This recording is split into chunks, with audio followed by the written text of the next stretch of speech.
जय हिंद दोस्तों, नमस्कार। स्वागत है आपका हमारे यूट्यूब चैनल पे। आप देख रहे हैं general knowledge A to Z YouTube channel. दोस्तों, आज हम आपके लिए एसएससी जीडी से संबंधित मैथ के टॉप 30 क्वेश्चन लेकर आए हैं। दोस्तों, जिन बच्चों की मैथ कमज़ोर है या जिन लोगों को मैथ में प्रॉब्लम होती है, ठीक है, और जो लोग इस परीक्षा की तैयारी कर रहे हैं दोस्तों, वो इस वीडियो को पूरा देखिएगा। वीडियो को स्किप मत कीजिएगा। इस वीडियो में आपको मैथ के टॉप 30 क्वेश्चन लेकर आए हैं दोस्तों। तो इस वीडियो में आपको 30 क्वेश्चन जो बहुत बहुत ही इंपॉर्टेंट क्वेश्चन देखने को मिलेंगे आपको। तो वीडियो को इसको बिल्कुल मत कीजिएगा दोस्तों, ठीक है। अगर पेपर में आपको पास होना है तो वीडियो पूरा देखिएगा दोस्तों। 100% गारंटी है कि वीडियो आपको पसंद आएगा। अगर वीडियो आपको पसंद आता है दोस्तों, तो आपसे कहना चाहेंगे कि हमारे वीडियो को लाइक कीजिए, सब्सक्राइब कीजिए और अपने दोस्तों को भेजने के लिए शेयर कीजिए। तो दोस्तों, चलिए ज़्यादा देर ना करते हुए वीडियो को शुरू करते हैं। दोस्तों, हमारा पहला प्रश्न है कि यदि एक संख्या को 15 से विभाजित किया जाता है तो शेषफल 13 बचता है। तो शेषफल क्या होगा जब उसी संख्या को 5 से विभाजित किया जाएगा। तो इस प्रश्न में यह बताया गया है कि एक संख्या को 15 से विभाजित किया जाता है, वह संख्या हमें ज्ञात करनी है। तो शेषफल 13 बचता है, ठीक है। तो उस संख्या को 5 से विभाजित किया जाएगा तो शेषफल कितना बचेगा। तो सबसे पहले हम देखेंगे कि जो 15 से विभाजित होने वाली संख्याएं वो कौन सी होती हैं। तो 15 से ये आपकी 30 हो गई और 15 दिए 45, ठीक है। 15 चुकू 60। तो ये आपकी जो संख्याएं हैं जो 15 से विभाजित होती हैं। ऐसे ही जो है आपकी संख्याएं 15 से विभाजित होती हैं, ठीक है। तो इसमें आप क्या करेंगे, सबसे पहले हम इनमें से कोई भी एक संख्या ले लेंगे। हम मान लीजिए हम 30 ले लेते हैं, तो हम यहाँ पे 30 ले लेंगे।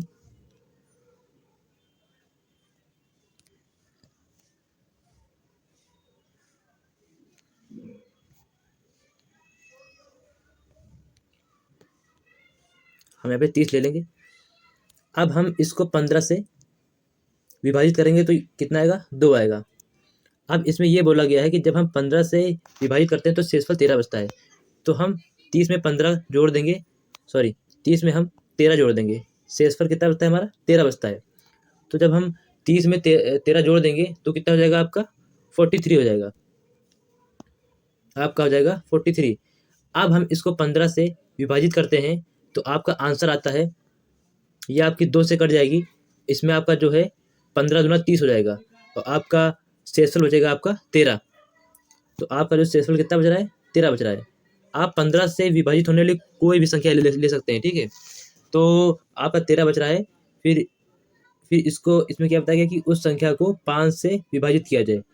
तो अब हम जो है 43 को 5 से विभाजित करेंगे। पहले हमने 15 से किया तो शेषफल 13 बचा। अब हम इसको 5 से करेंगे, 5 अठे 40, ठीक है। तो आपका यहाँ पे 3 बचा। तो इसका राइट आंसर होगा आपका ऑप्शन नंबर 1। ऑप्शन नंबर 1 इसका राइट आंसर होगा। ओके दोस्तों, नेक्स्ट क्वेश्चन। यदि नेक्स्ट क्वेश्चन है आपका, उसमें यह दिया गया है कि जो ये संख्या दी गई है आपकी, यदि 45, 92, 1 पी 8 से विभाजित है तो पी का मान क्या होगा। तो पहले हम संख्या देखते हैं कौन सी दी गई है आपकी। संख्या दी गई है 45, 92, 1 पी, 1 पी।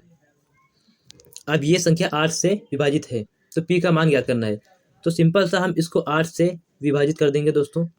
जब हम इसको 8 से विभाजित करते हैं, आप भी साथ में कीजिए तो आपकी जो प्रैक्टिस है मजबूत होगी। आपको भी परीक्षा में करना है दोस्तों, तो हमारे साथ साथ आप भी कॉपी पेन लेके बैठिए और इसको अपनी कॉपी में कीजिए।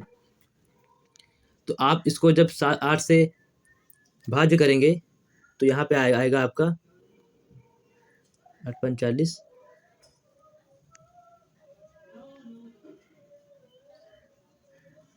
अब यहाँ तक कि जब हमने इसको विभाजित किया, ये जब इतना हमने भाग इसको विभाजित किया तो हमारा इतना बनना है।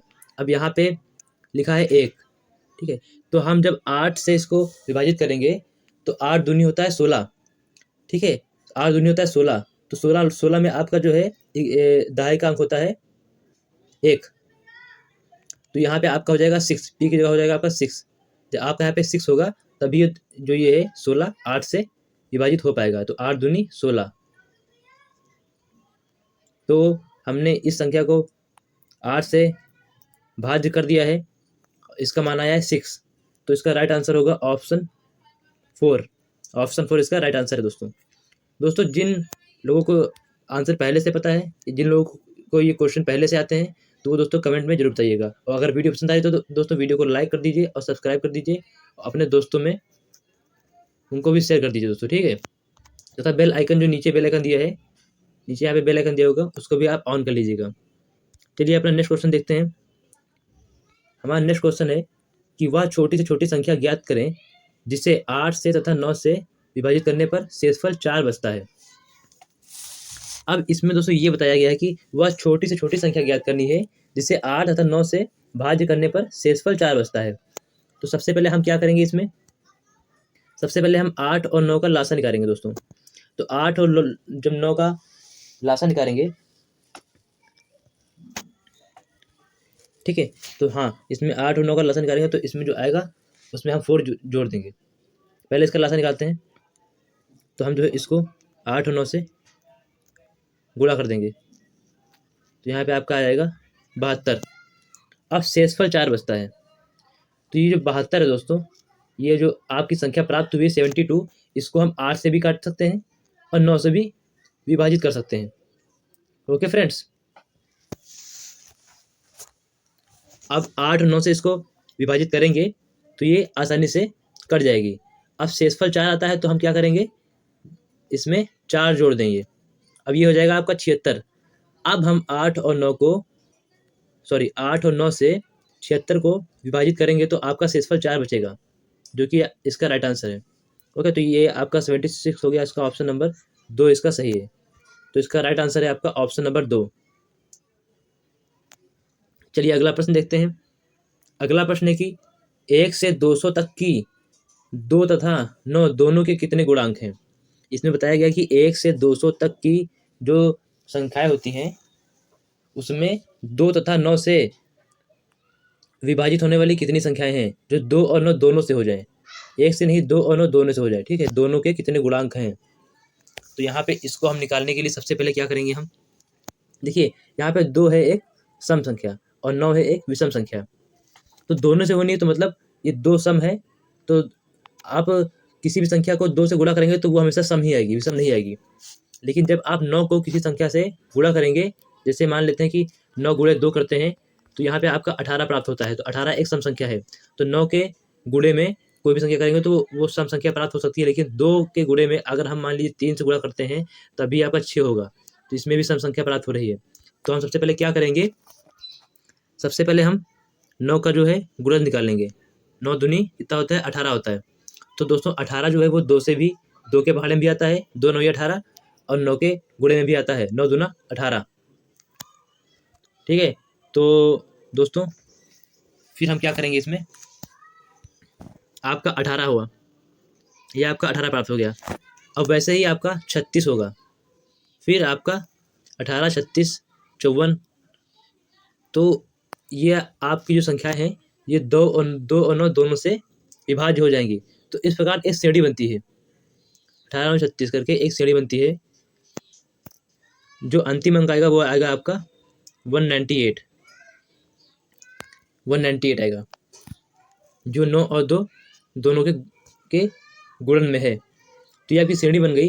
अब पिछले वीडियो में हमने दोस्तों आपको एक फॉर्मूला बताया था, वही सूत्र यहाँ पे भी इस्तेमाल होगा, Tn = a + n-1 d।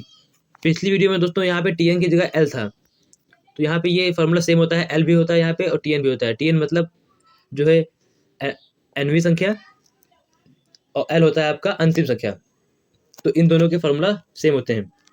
तो इसमें जो है हम इसका मान रखेंगे। तो जो आपकी श्रेणी बनी थी दोस्तों वो बनी थी आपकी 18 36 -198 तक की बनी थी श्रेणी।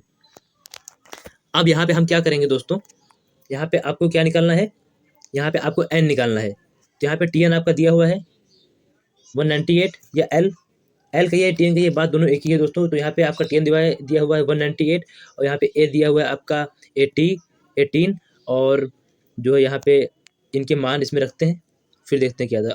आपका सर्वांतर भी निकालना है, तो सर्वांतर जो है इसमें 36 में से 18 को माइनस कर देंगे तो वो आपका सर्वांतर भी 18 आएगा। तो चलिए हम इन सबको सभी मानों को इस सूत्र में रखते हैं। तो आप भी अपनी कॉपी में ये जो है नोट करते रहिएगा। अगर वीडियो को पॉज करके देखना है तो आप वीडियो को पॉज कर लीजिए, अगर साथ में नहीं नोट कर पा रहे हैं तो वीडियो को पॉज कर लीजिए, तब देखिए। तो यहाँ पे आपका आएगा 198 इक्वल टू 18 प्लस n-1 18। अब इसको हम लोग सॉल्व कर लेंगे। तो जब इसको सॉल्व करेंगे तो n का जो मान आएगा वो आपका आएगा 11। ठीक है दोस्तों, तो इसका राइट आंसर होगा ऑप्शन 2। ऑप्शन 2 इसका राइट आंसर होगा दोस्तों। चलिए दोस्तों नेक्स्ट क्वेश्चन की तरफ बढ़ते हैं। हमारा नेक्स्ट क्वेश्चन है 45वां क्वेश्चन है आपका कि 0.00140 का मान क्या है। तो 0 पॉइंट लिखते हैं पहले, 0.00140।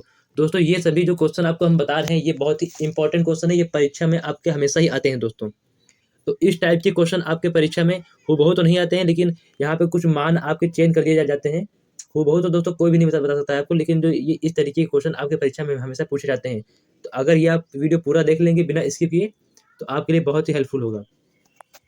तो इसका मान निकालने के लिए हम क्या करेंगे, इसमें ऑप्शन दिए गए 1 2 3 4, इनको आप देखेंगे तो इसके जो है हर वाले भाग में आपके 100 1000 और ये 10,000 1 लाख ये सब मान दिए गए हैं। तो हम इसका जब इसको हल करते हैं तो इसका जो है दशमलव को हटा देते हैं और नीचे जो है दशमलव के बाद जितनी संख्या होती है उतने जीरो बढ़ जाते हैं। तो यहाँ पे 5 संख्या है तो यहाँ 5 जीरो बढ़ा देंगे। तो आप देखेंगे कि यहाँ से 1 जीरो कट रहा है, तो 14 के नीचे अपना 10,000 लिखा हुआ है। तो 14 के नीचे 10,000 किस में लिखा हुआ है, ऑप्शन 3 में। तो आपका राइट आंसर है ऑप्शन 3, आपका राइट आंसर है। राइट आंसर है आपका ऑप्शन नंबर 3। अगला प्रश्न की तरफ बढ़ते हैं। अगला प्रश्न है कि ए किसी कार्य को 24 दिनों में कर सकता है यदि बी की कार्य क्षमता, ए की कार्य क्षमता 24 दिन की और बी की कार्य क्षमता ए से 50% अधिक है, तो उसी कार्य को बी कितने दिनों में पूरा करेगा। दोस्तों ये इंपॉर्टेंट क्वेश्चन है, कुछ इसमें ट्विस्ट करके दिया गया है, चलिए समझते हैं इसको। तो दोस्तों इसमें जो दिया गया है कि ए के कार्य करने की क्षमता जो है वो 24 दिन की है। ठीक है, 24 दिन लिख लेते हैं, बिल्कुल सही। अब बी की कार्य क्षमता जो है वो ए से 50% अधिक है। ठीक है, तो वैसे मान लेते हैं कि मान लेते हैं ए की क्षमता है 100, तो बी की कितनी हो जाएगी, 150 हो जाएगी। सीधी सी बात है, 150 हो जाएगी। अब इन दोनों की जो है कार्य क्षमता का जोड़ देंगे तो हो जाएगी 250। ठीक है, 250 हो जाएगी। तो यहाँ पे हम ये समझा रहे हैं कि इनकी जो कार्य क्षमता है बी की अगर 150 है तो इसकी 100 होगी। ठीक है, तो वैसे हम इसको हल करेंगे, वैसे इसको हम हल करेंगे, देखते हैं क्या आता है। तो यहाँ पे लिख लेते हैं ए की, बी की लिख लेते हैं और 24 दिन में पूरा कर सकते हैं तो 24 से मल्टीप्लाई कर देंगे यहाँ पे। बस दोस्तों इतना ही करना है इसमें। ये आपको ध्यान रखना है किस तरीके से करना है। ये आपकी ए की दी गई है, ये आपकी बी की दी गई है। ठीक है, ये आपकी ए की क्षमता है, ये आपकी बी की क्षमता दी गई है, और जितने दिन दिए गए हैं उसको हम मल्टीप्लाई कर देंगे इन दोनों इसमें। तो इसको जब हल करेंगे दोस्तों तो आपका यहाँ पे आंसर आएगा, नीचे हो जाएगा 150, ऊपर होगा 100, तो 100 को 150 से काट देंगे तो 2/3 गुणे 24। तो इसको हल करेंगे तो आपका आंसर आएगा दोस्तों 16 आपका आंसर आएगा। तो आपका राइट आंसर है ऑप्शन नंबर 2 16। जिनका आंसर 16 आ रहा है बिल्कुल करेक्ट आ रहा है दोस्तों, आपने सही जवाब दिया है। तो चलिए अगले प्रश्न की तरफ बढ़ते हैं। अगला प्रश्न है ये पी किसी कार्य को 15 दिनों में कर सकता है और क्यों उसी कार्य को 20 दिनों में कर सकता है। आर की सहायता से वे 5 दिनों में कार्य समाप्त कर लेते हैं। आर अकेला उस कार्य को कितने दिनों में करेगा। तो यहाँ पे आर का हमें कार्य निकालना है। कुल मिला के आपको आर का कार्य निकालना है, आर का, और जो है पी और क्यू के कार्य दिए गए हैं।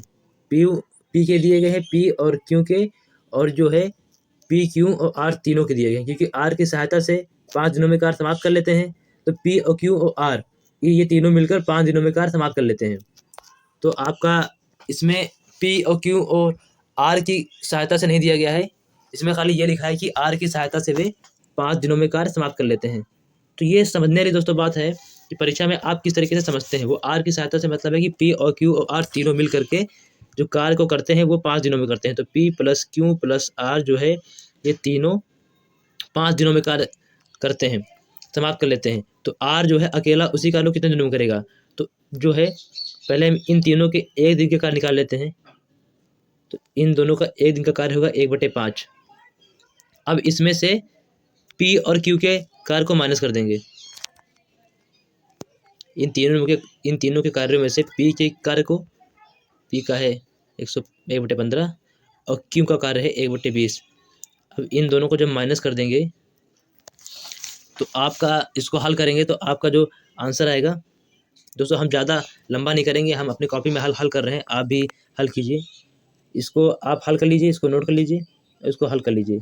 अगर ज़्यादा दोस्तों हल करेंगे तो वीडियो काफ़ी लंबा हो जाएगा। तो आपको हम बता देते हैं कि इसका राइट आंसर क्या आएगा। इसका होगा 1/12 आएगा। तो जब इसको उल्टा कर लेंगे तो आपका हो जाएगा 12। तो राइट आंसर इसका 12, ऑप्शन नंबर 2 इसका राइट आंसर है। चलिए अगला प्रश्न देखते हैं।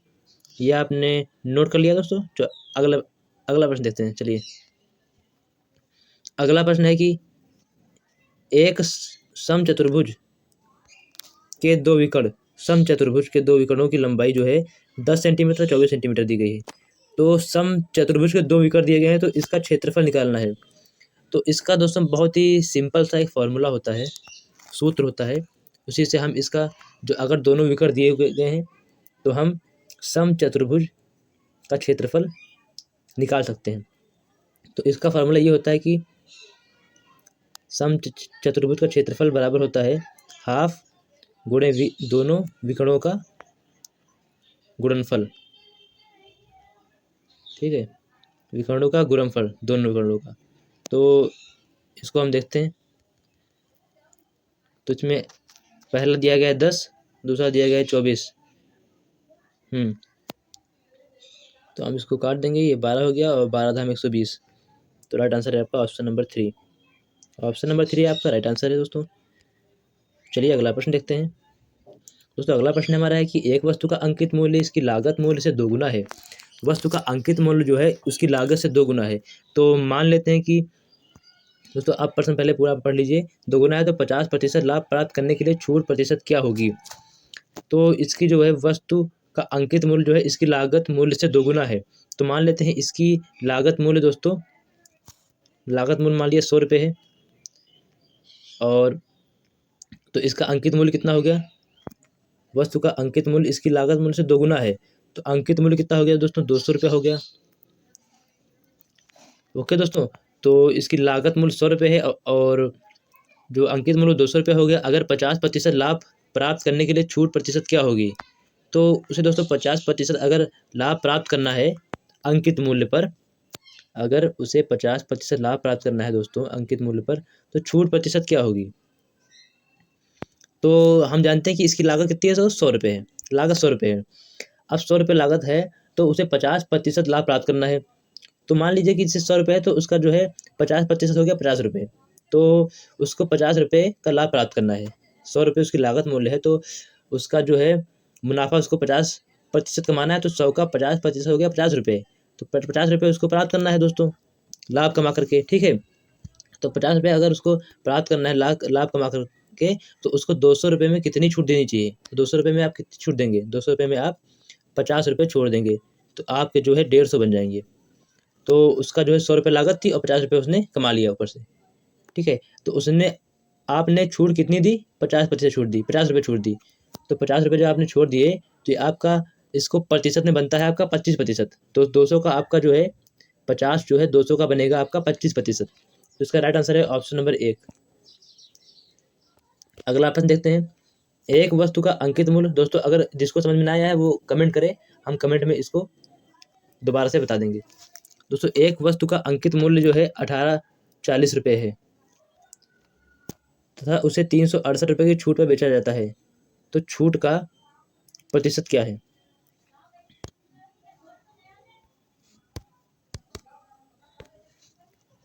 चलिए दोस्तों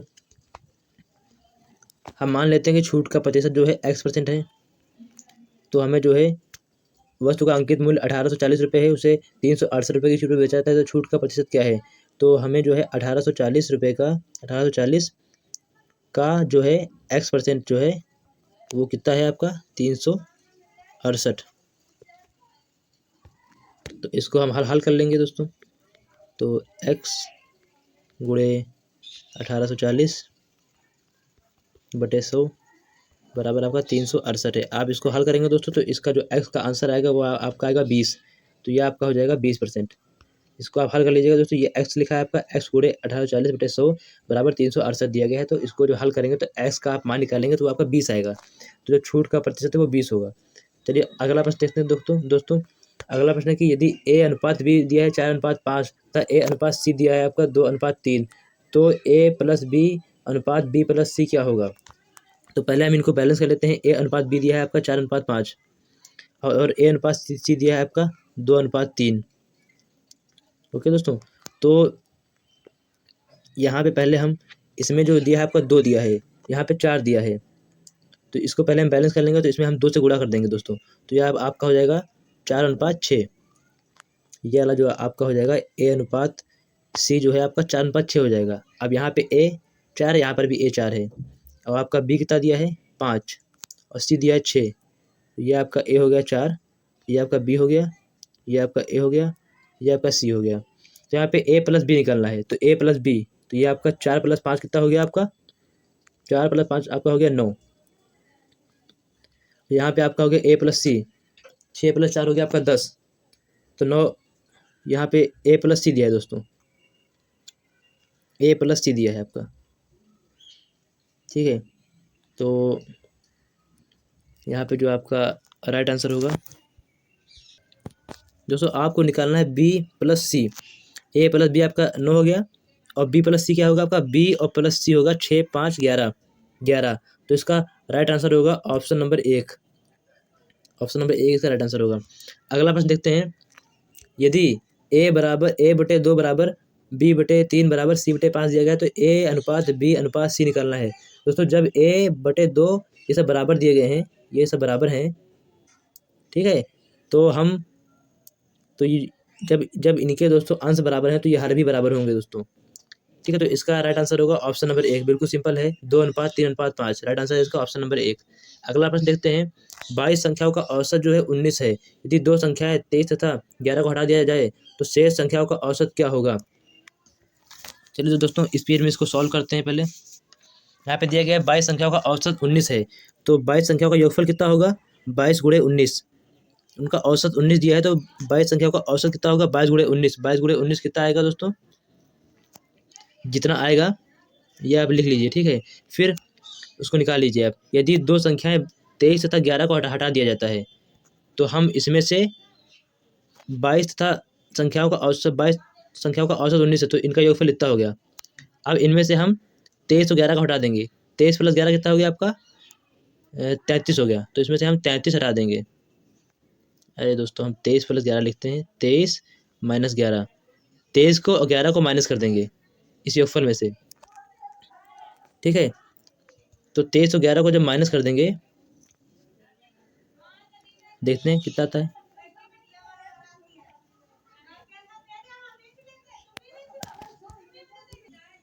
दोस्तों ये आपका बनेगा 384। 384 बनेगा दोस्तों। अब यहाँ पर दिया गया है कि 22 संख्याएं थी ना दोस्तों, तो उसमें से 2 हटा दी गई तो यहाँ पे बची 20 संख्याएं। तो 20 संख्याएं बची, तो 20 संख्याओं का औसत योग कितना हो गया 384। ठीक है, अब यहाँ पे इसको हम 20 से भाग दे देंगे। ये जो था योगफल ये 22 संख्या का था, इसमें से 2 संख्या निकाल दी हमने 23 और 11, तो यहाँ पे 20 संख्याएं बची और जो योगफल बचा। ठीक है, तो इसमें औसत संख्या कितनी निकलेंगी, तो जो योगफल है उसको 20 से भाग दे देंगे तो यहाँ पे औसत संख्या निकलेंगी आपका। जब भाग देंगे तो इसका राइट आंसर आएगा ऑप्शन नंबर 2, 19.2 19.2 19.2 आएगा इसका राइट आंसर। ठीक है दोस्तों, चलिए अगला प्रश्न देखते हैं। हमारा अगला प्रश्न है। यदि 5 वस्तुओं का क्रय मूल्य 8 वस्तुओं के विक्रय मूल्य के बराबर है तो हानि प्रतिशत क्या है। अब 5 वस्तुओं का क्रय मूल्य 8 वस्तुओं के विक्रय मूल्य के बराबर है तो हानि प्रतिशत इसमें ज्ञात करना है दोस्तों। तो सबसे पहले हम देखेंगे इसमें कि पहले हम जो है 5 वस्तुओं के क्रय मूल्य को 8 वस्तुओं के विक्रय मूल्य के बराबर कर लेंगे। तो इसमें जो पहले सबसे पहले ये देखते हैं हम कि 8 वस्तुओं, जब 5 वस्तुओं उसने खरीदी और 8 वस्तुएं 5 वस्तुएं उसने खरीदी, तो उसको जो है 8 वस्तुएं बेचनी पड़ी, तब उसकी लागत निकली। तो उसमें उसको 3 वस्तुओं का हानि हुई, उसमें उसको 3 वस्तुओं की हानि हुई दोस्तों, ठीक है। उसमें उसको 3 वस्तुओं की हानि हुई। अब 3 वस्तुओं की हानि हुई तो इसमें हानि प्रतिशत ज्ञात करना है दोस्तों। तो कितने में से हुई? 8 वस्तुओं में से। 8 वस्तुओं में से उसको 3 की हानि हो गई। उसने 5 वस्तुएं खरीदी और 8 वस्तुओं के विक्रय मूल्य के बराबर है। 5 वस्तुओं का क्रय मूल्य 8 वस्तुओं के विक्रय मूल्य के बराबर है। मतलब उसने 5 वस्तुओं को क्रय किया, तो उसने 8 वस्तुएं जब बेची तो उसकी लागत निकली। तो मतलब 8 वस्तुओं में से उसकी 3 वस्तुओं की हानि हो गई, ठीक है। और उसको हम 100 से गुणा कर देंगे, तो ये आपका हानि प्रतिशत हो जाएगा आपका 37.5। इसका राइट आंसर है ऑप्शन नंबर 3। चलिए अगला प्रश्न देखते हैं। अगला प्रश्न है कि एक वस्तु को किसी निश्चित मूल्य पर बेचकर एक व्यक्ति 30% लाभ कमाता है। यदि उस वस्तु को दोगुनी कीमत पर बेचें तो लाभ का प्रतिशत क्या होगा? यहाँ पे दोस्तों दिया गया है कि निश्चित मूल्य पर बेचकर एक व्यक्ति जो है 30% लाभ कमाता है, ठीक है। तो सबसे पहले यहाँ पे हम देखेंगे कि माना उसका क्रय मूल्य क्या है। उसका क्रय मूल्य हो गया 100 रुपये। माना उसका क्रय मूल्य 100 रुपये। अब वो 30% इस पर लाभ कमाता है। तो जब 30% इस पर लाभ कमाता है तो इसका हो गया आपका 130 रुपये। इसका विक्रय मूल्य क्या हो गया? 130 रुपये। और क्रय मूल्य क्या हो गया? 100 रुपये। 100 रुपये उसने खरीदी और 130 में उसने बेच दी, 30% लाभ कमा के, ठीक है। अब उसी वस्तु को दोगुनी कीमत पर बेचें।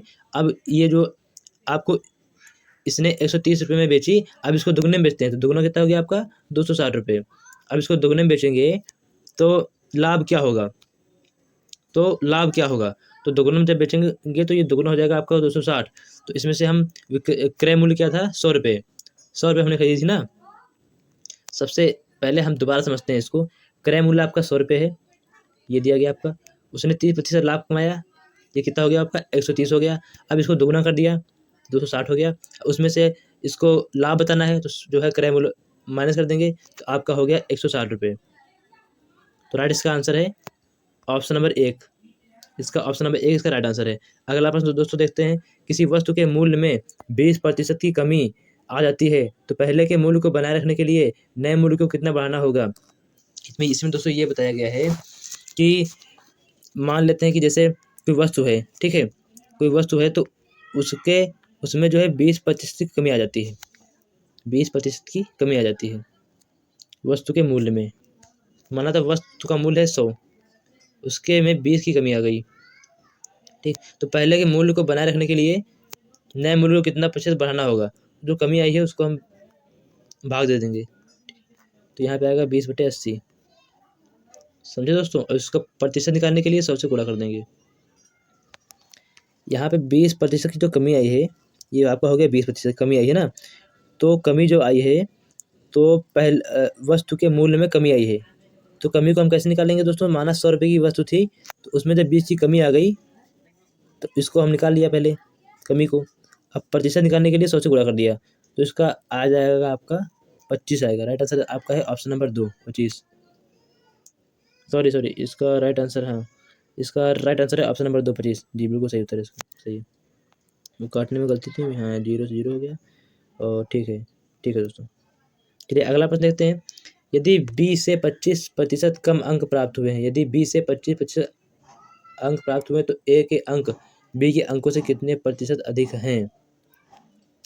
तो इसमें यदि दिया गया है कि यदि 20 से 25% अंक कम प्राप्त हुए हैं, तो पहले हम कम अंकों का प्रतिशत निकाल लेंगे। 20 से 25% कम अंक प्राप्त हुए हैं तो ए के अंक बी के अंकों से कितने प्रतिशत अधिक हैं?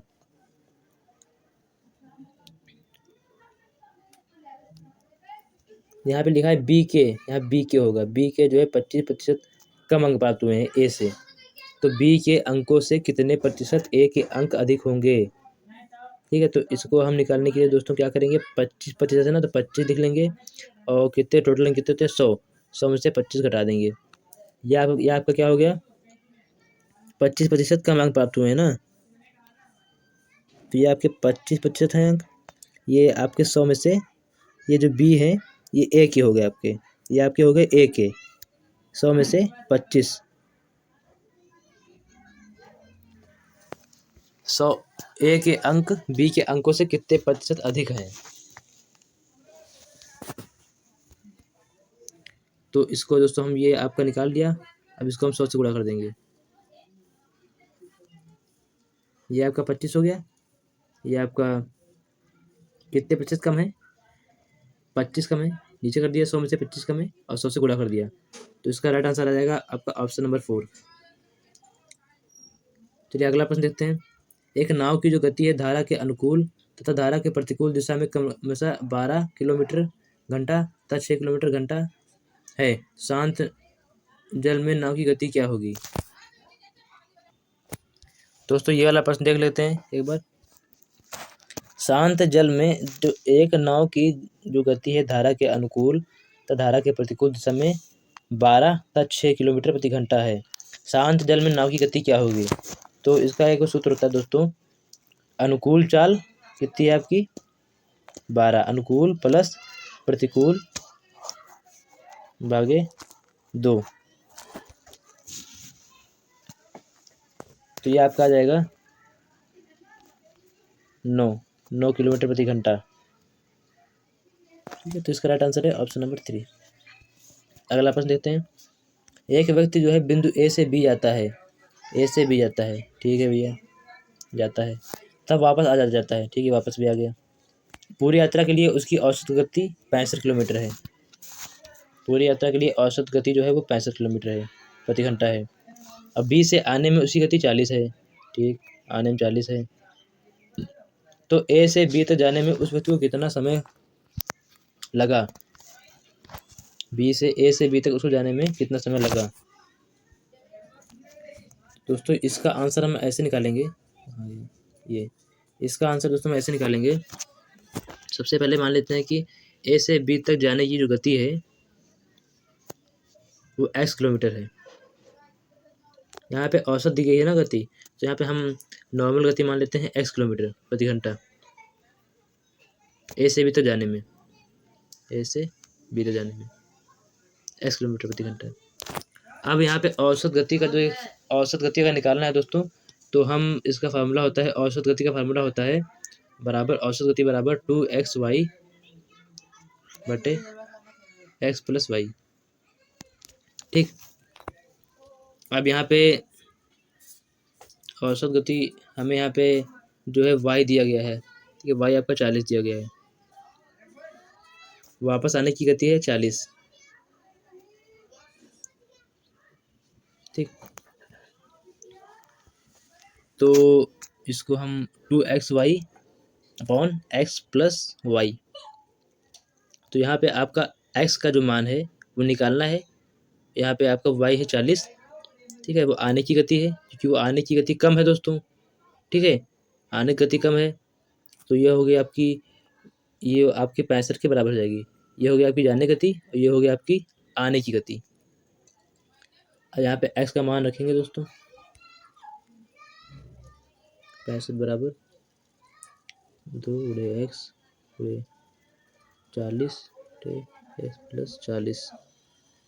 तो इसको जब हल करेंगे दोस्तों, ये x का मान आएगा वो आएगा आपका 173.33। तो ये बहुत ही इंपॉर्टेंट क्वेश्चन है दोस्तों, बहुत ही महत्वपूर्ण क्वेश्चन है। राइट आंसर है ऑप्शन नंबर 2। राइट आंसर है ऑप्शन नंबर 2। अगला हमारा अंतिम प्रश्न दोस्तों देखते हैं।